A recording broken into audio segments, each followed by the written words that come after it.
92.9 The Game. I hated Christian Laettner. He was a bad dude, but he could back it up with his play. It was good versus evil. We didn't like him. I wanted to jump down and punch the dude in the face. If people think sports is goody-goody, touchy-feely, it's not. What if I told you, haters gonna hate? I hate Christian Laettner.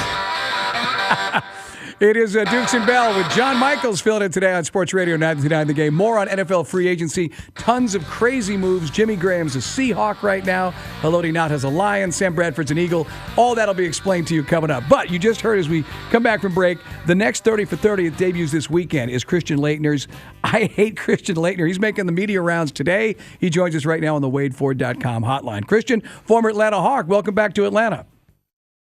Good afternoon, fellas. Thanks for having me. And obviously you're cool with the title, right? I'm cool with the title. They didn't approach me with that title, but they said last summer, they said, Christian, we want to make a movie about you. I said, great. And then a few months later, they hit me with the title.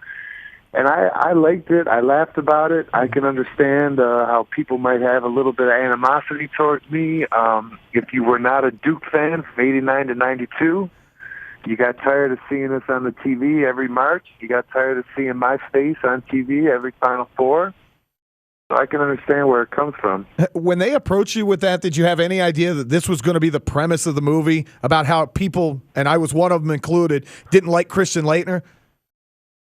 Well, thanks for being so honest. They didn't hit me with the title when they first approached me. They hit me with the title a few months later. Mm-hmm.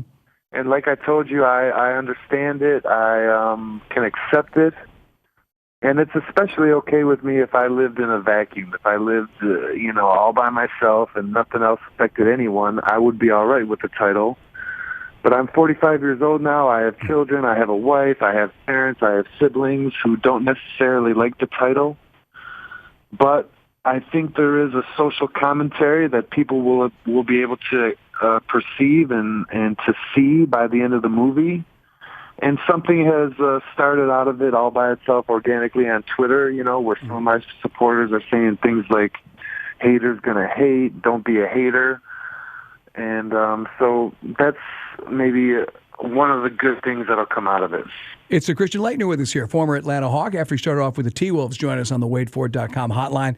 As in I Hate Christian Laettner, by the way, it's after the selection show. It'll be 9 o'clock on Sunday on ESPN, latest 30 for 30. Christian, when I read the bio, and I fell victim to it too, because you went to Duke. We all think you guys are rich and elitist. It's a blue-collar background. I mean, you weren't a kid that was, born with a silver spoon in Western New York.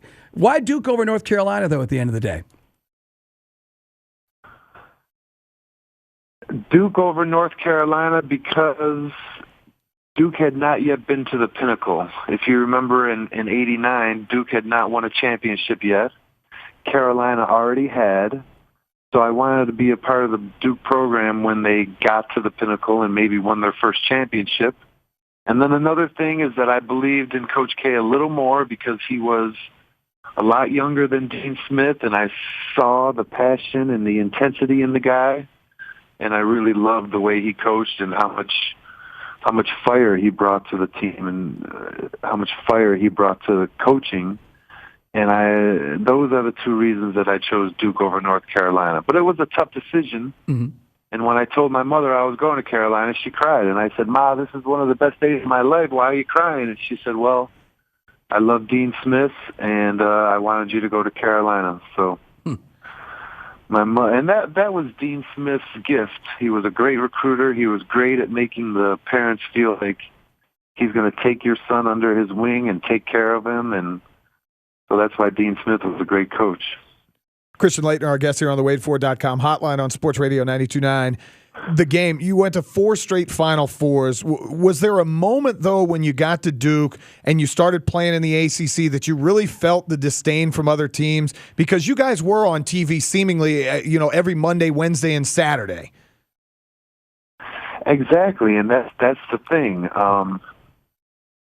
When you're on TV so much, 2-3 times a week, and you're having a lot of success out there, if you're not a Duke fan, I can understand, like I already told you, where some of that disdain comes from. But people have to realize that when you're an athlete, all you really are looking for is love and acceptance from your fans. I mean, I never thought that the Carolina fans would love me or that they should love me. I thought they would probably hate me and dislike me just like I hated, everyone on their team. When you want to beat somebody and when you want to dominate them, it's not a bad thing to hate them and to play as hard as you can against them. So I never yearned to be liked or accepted by the opposing team's fans. All I can ask for is that my fans and the Duke fans love me, and I think I've been able to do that. Christian Laettner's with us here. It's I Hate Christian Laettner on Sunday. So tough saying that while you're talking to the man. That's the 30 for 30 coming up on Sunday as he joins us here. Thing is, though, when you talk about some of the great moments, when you're stomping on Timberlake's chest and then you hit the game winner and arguably the greatest college basketball game of all time, I mean, can you return to Kentucky? I mean, you drive through Kentucky? I guess you could go to Louisville, right? You can go to Louisville. There is some safety in Louisville for me. But I don't make a habit of driving through Kentucky very often. But I do visit the state once in a while because I love to muskie fish, and they got muskies in some of their lakes up there. So I go to Cave Run Lake and stay with my buddy Tony Grant all the time and go muskie fishing. So I have been there, and then a few years ago I went to this great charity event that Jeff Shepard threw. It's called Villains versus Heroes. Mm-hmm. And I was the coach of the villain team, and it was like a WWE/basketball event in Rupp Arena, and we had a lot of fun with it. That's cool. When you were playing in that game, did you realize the magnitude? I mean, you can go back and watch that game 100 times, and it's just it's fascinating to watch. Did you realize that it was going to have that kind of impact even 20-plus years later, that Duke-Kentucky game?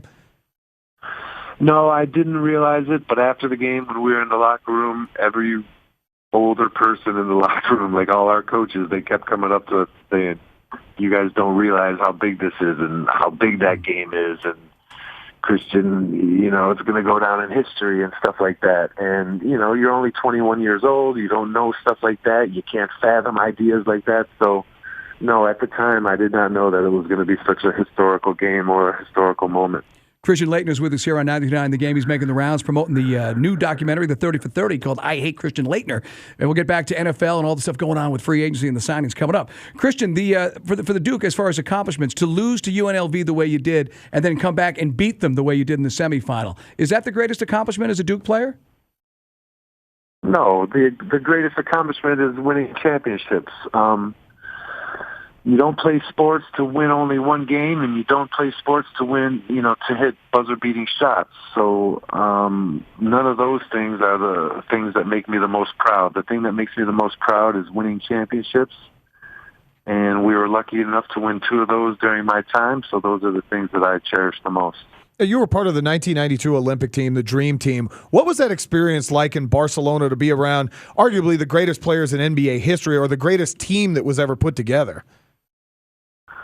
It was one of the greatest experiences in my life, and the thing I liked about it the most was that there was no pressure on me.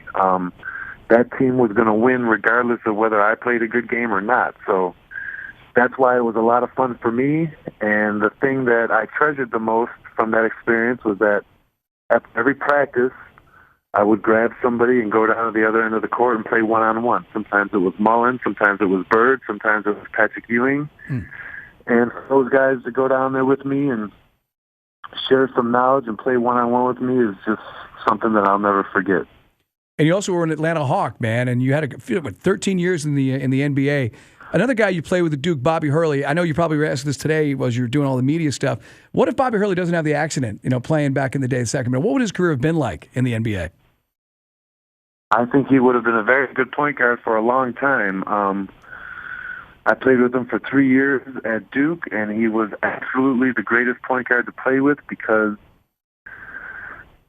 when you play basketball, you want to play with a quarterback who doesn't want to run the ball. You want to play with a quarterback who's willing to pass the ball and get the ball out of his hands all the time, and that was the epitome of Bobby Hurley, and that's why I loved playing with him because he was so unselfish.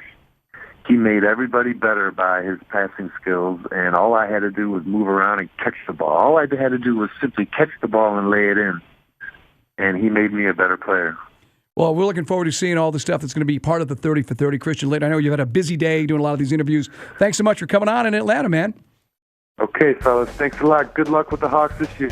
That's right, man. Christian Laettner played here for 3 seasons, by the way, and a guy that Arthur, you handled the PR when he was rolling through here after his first stint with the T-Wolves. He could be a very interesting guy, but I always liked the tete-a-tete back and forth between he and I. He kind of answered the question a little bit, but he embraces it. I mean, he gets it. He gets the role. He likes kind of wearing the black hat. Yeah, I'm going to enjoy watching this 30 for 30 on Sunday because some of the commercial, you saw his reaction to a lot of the questions, and he's like, hey, live with it. That's who I am.